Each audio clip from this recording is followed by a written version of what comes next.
What's up, fellas? So today we're setting up the Edelbrock heads. These are the performer heads that I ported, and I put a 2.02 intake valve in them.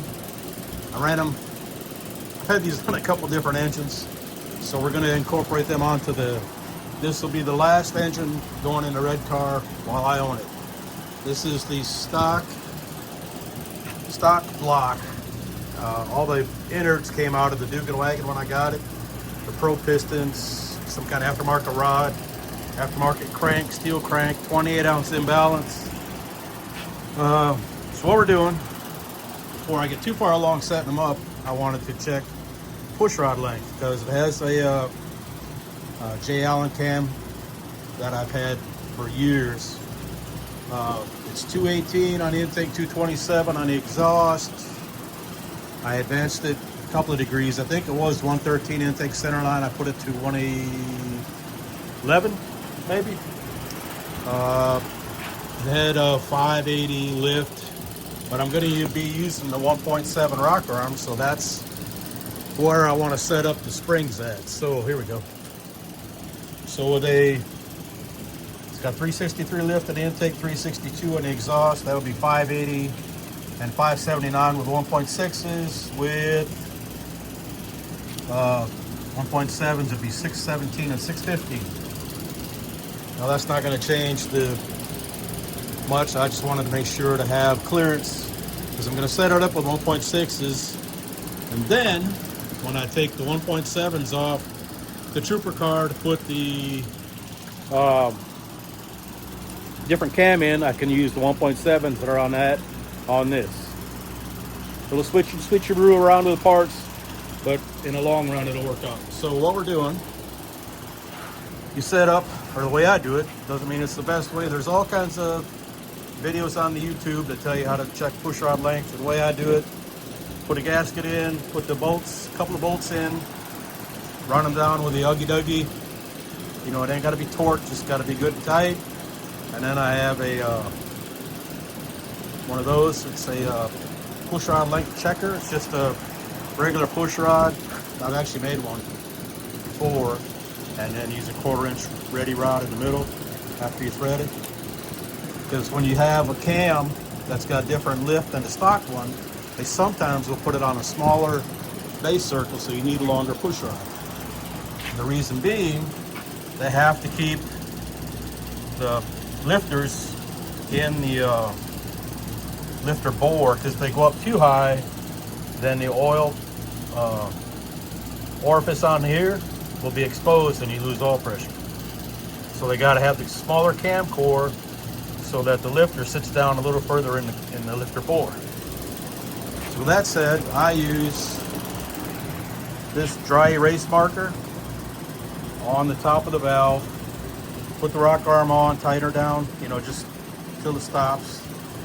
You can do it, you got small springs on your head like these are checking springs, then you don't have to worry about it compressing the plunger in there. If you use regular springs, then you need to use a lifter that's modified to be a solid. So with that, the 1.7 rocker, you can see just a little bit how this will focus. You see it's kind of like right in the middle, which is what you want. And the narrower the better. And I've got, maybe this will work, a 6.4 inch push rod. And that's because, like I said, got a smaller cam core to keep the lifter down in the bore. So because that's lifter sitting down further, you got to have a longer push rod. Let me get you off here a second so we can. All right, so the reason I'm prepping this engine to put in the red car is when I put the engine in the red car now, that's the ported Explorer heads, the Holly intake, and then FTI cam. All that stuff's good. Well, a number of years ago when I was first working on the heads, I had them set up for screw-in rocker studs instead of just leaving them alone. So they, at the machine shop that is now closed, they went ahead and drilled the holes, machined the pedestals, and then drilled the holes for the screw-in studs. I tapped them, everything seemed fine. And then when I got it running, after I made it through that flywheel debacle, I just pulled the valve cover off to check. Because what I did is I used a permanent marker on all the rocker or the valve tips to make sure, you know, I could go back and look at the work, make sure that the witness mark was still in the middle of the valve tip. Well, I got to looking at them, and the mark was like halfway across, or not even that much. So what's happening is, you know, your valve tip is here, and then the rocker arm ought to come down and be like perpendicular to the valve tip. Well, it's not. Some of them are kind of offset, like it's crooked, so it's not making full contact. And to me, that's not a good thing, because it seems like it's putting a lot of pressure on the roller, on the valve rocker arm, that it's, you know, it's coming down at an angle instead of straight. So the long-term plan with the red car was to sell it anyway. So I figured this is the engine that's going in it when I sell it. So I'll put this in, and then I can go to the track with it, and then sometime in the spring I'll put this engine in, or maybe even before, and then I'm going to take the 456s out, put 410s in, take the QA1 tubular K out, and put a stock one in out of the 93 LX sitting here, the Skylar car. And then, you know, it's going to be mostly back to kind of what it was about 20 years ago.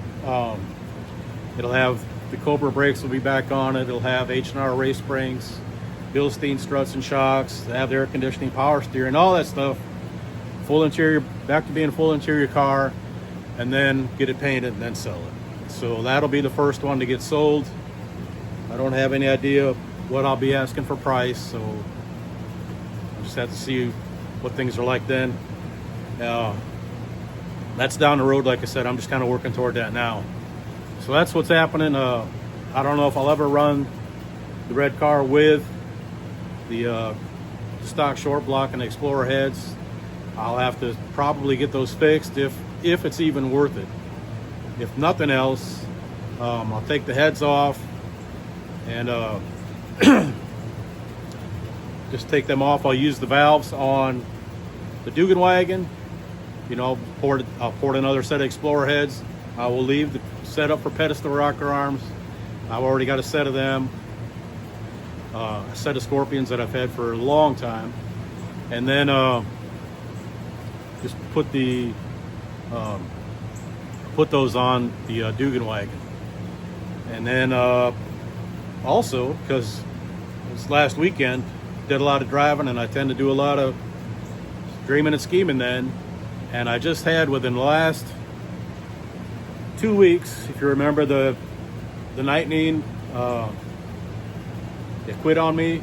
Well, it turned out to be the coil, but I took, because it popped out the exhaust, I thought for sure it was a TFI module. So I bought a new module, took it down there, put it on, it still didn't start, had it towed home, put a different coil on it here at home, and it worked. So that was kind of what got me to do the mass air swap. So a week later, after I'd done mass air swap, I'm driving the truck around, and it's kind of acting up, and I thought, well, something's going on. So I pulled the quarter horse out, you know, kind of troubleshooting as I went, because there wasn't any codes for it. And then it turned out the brand new TFI module I put on there shit the bed. So I put the old one that was on the car, actual motorcraft, truck, put the motorcraft one back on there, and it's fine. So I've been fiddling with the tune a little bit. And then like the next day, I'm driving the red car coming down the street, and it's acting up, you know, it's popping and farting. So I put a different module on it, still did the same thing. I pulled the distributor out, put another one in that I had, it works great.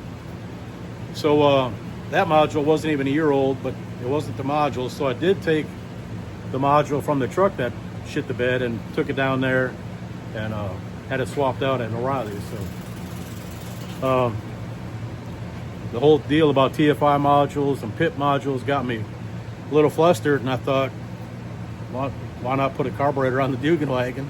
So I've been looking at like RPM air gaps and Edelbrock 750 carburetors on eBay and stuff. So that's probably the path I'll take with it. It'll be a lot easier to get it running without having to monkey with wiring, which I kind of really don't like doing anyway. And it'll be a lot more reliable. It's going to be just a driver. It ain't going to be like super fast. And it'll have 355 gears that I took out of the truck and the T5 and all that. It'll be more of a good, reliable driver than a fast car. So that's where I'm at.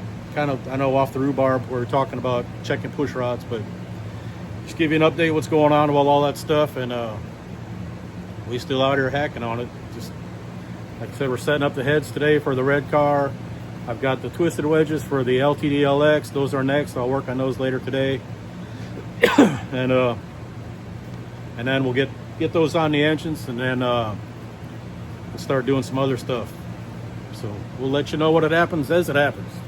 All right, appreciate y'all. All right, so I strung the previous 2 videos together and was going to put them online. I said, well, I could have done a better job explaining some things.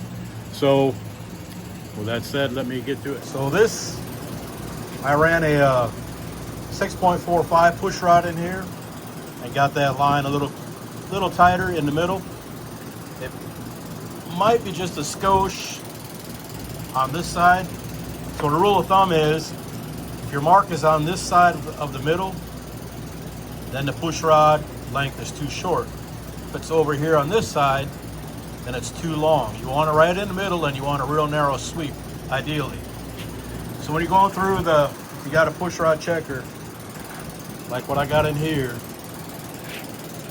get it up to max lift, and then check to make sure you got clearance between the back of your rocker arm and your push rod. Because you can get, where you're focusing on that stripe, it'll get here in the back, and it'll hit the back of the rocker arm. So you can hit it with a grinder and kind of clearance it, but if you don't notice it, it'll break your rocker arm, which I have done. But I had a real tight stripe here in the middle. So, and this is to illustrate here. This is a billet cam, a solid steel, and this is, a Saudi cam. That is standard austere ductile iron, I think, or something like that. That's typically what a cam is made out of. But if they gotta have a smaller core, they will go billet, and that's stronger, so they can go smaller.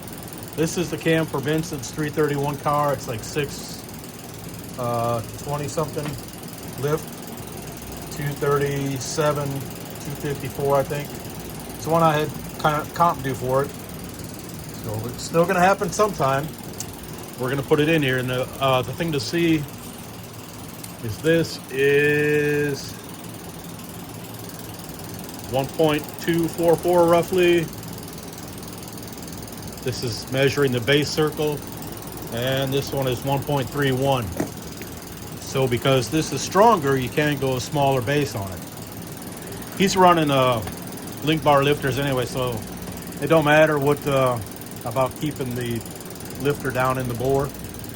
And so I started digging around, and I found my old lifters from when I had this before. That one belongs over here. So these are 6.45, which is what I got on the intake. I had a 6.4 before, and I looked at it again. I thought I could do better, so I tried a 6.45, and that worked out. And then this one, again, I'm just using a dry erase marker on the valve tip. And then the other thing you can check is measure the height from the bottom of the retainer to the base, and then compare that when it's fully compressed, and it should be real close to what your max lift is. So right here on the exhaust, I think I had a 0.610. So that's 5 thousandths. I was just eyeballing it. I didn't check it with a dial indicator to make sure it was max lift and anything like that. So we're gonna go with that it's probably really close. And then this how that is. A lot better. This is like 6.6, I think. I'd have to double check. So yeah, the push rods are a little different than what I had before, but the other block I think was decked. You notice maybe had a different gasket. I might have had a thinner gasket on it than what this is. And so it's going to be a little different. I don't have guide plates on. That doesn't matter because that's kind of irrelevant. That for this, just mocking it up. So that's that, and I think that's about it. Just wanted to show you what the difference between a solid and a billet, and then a couple things to watch for. What I'm using on here is the Trick Flow kit. That number right there. They are what come on the AFR, or I mean the AFR. Twisted Wedge 11 R190s. It comes with the springs and the keepers. I think I had to buy the seat and the retainers, if I remember right. There's two things I had to buy. Got to look at the fine print when you order it. It's a 1.2729, something that we're in there. Valve spring real small, and a rate is like 400 something. So it'll be more than enough for this, what I'm doing with this thing. All right, just wanted to add that on here, make sure I covered all the bases. Got the valves cleaned up. I had to take them over to a place in Pensacola to get the 30-degree back cut on here because, like I said, my machine shop I really had taken stuff to before closed up. The guy apparently had trouble finding people to work there, so he's probably a little bit older than I am, so he's just like, all right, that's enough. Then he closed up shop, started selling his stuff off. So I don't blame him. I understand it's hard to get people to do work sometimes. Hard to get people to do work, I should say. All right, fellas, appreciate y'all. We'll catch you on the next one. All right. last segment on these things. So I get all the shims on, get the seals on, put the valves in, go to put the springs on, and then I realized that ain't gonna work. It's just this, I didn't take into account the valve seal. I forgot these were like a 535 seal on here, and these are now 500. So I can use a smaller seal, and I can have all kinds of room and not have to worry about an issue like that, what that would cause. Where are we? There we go. That's no bueno. So got this one cleaned up. You know, I did the valve, cut that down to 500. Now I'm gonna do the same on here, and I'm thinking I probably should put some kind of a texture on the outside of that, maybe, so the seal will stick on there better, kind of like how this has got some threads on it. I'll see what I figure out. If nothing else, I'll just get some sandpaper and put a little texture on it that way. But yeah, so when I started this morning, I thought I'll be done today. I'll check the push rod length on these, get them put together. I got the oil pan on the engine so I can get it off the stand and put it down on the little stand. Finish putting it together, and here I am. It's almost dark out, and I still haven't got anything done. Been busy all day, but I haven't got anything done. No wonder it takes me so long to get something accomplished.